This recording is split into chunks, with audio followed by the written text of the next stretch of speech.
गेहूं की फसल के साथ अनेकों खरपतवार उग जाते हैं जो पैदावार में गिरावट लाते हैं।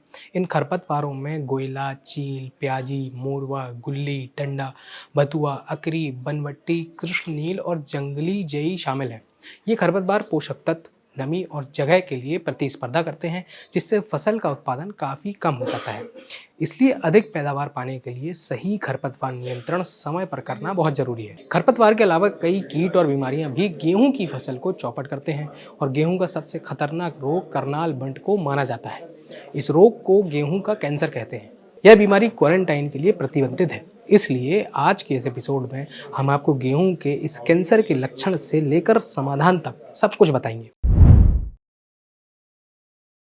अगर गेहूं की फसल में खरपतवार बढ़ रहे हैं तो इनके नियंत्रण के लिए फसल पर पेंडिमिथलिन, सल्फोसल्फ्यूरान, मेट्रीब्यूजिन, 2,4-D, आइसोप्यूरिफरान, क्लोडिनाफॉप, मेटासल्फ्यूरान या फिर मीसोसल्फ्यूरान, आइडोसल्फ्यूरान जैसे खरपतवार नाशी दवाओं का छिड़काव कर सकते हैं। लेकिन इन दवाओं के छिड़काव के बाद भी गेहूं की फसल में करनाल बंट के लक्षण दिख सकते हैं।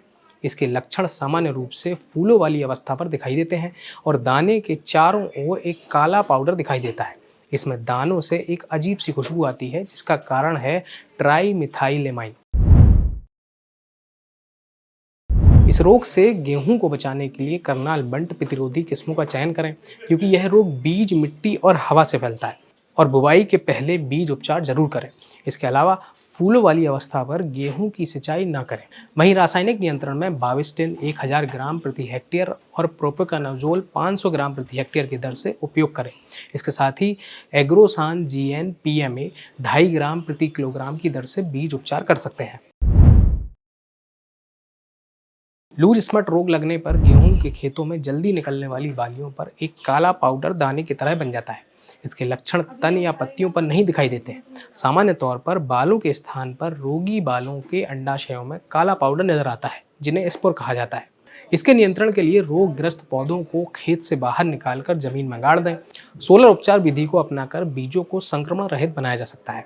इसके अलावा गर्म जल उपचार भी होता है, जिसमें 540 डिग्री पर बीजों को 30 मिनट तक रखें। वहीं रासायनिक नियंत्रण की जरूरत पड़े तो बीज बुवाई के पहले फफूंदनाशक दवा बीटावैक्स 2.5 ग्राम पर किलोग्राम के हिसाब से बीज उपचार कर सकते हैं। बाकी खेती किसानी से जुड़ी काम की खबरों के लिए आप किसान तक को सब्सक्राइब कर लें। अगर ये वीडियो आपको पसंद आया है तो इसे लाइक जरूर करें।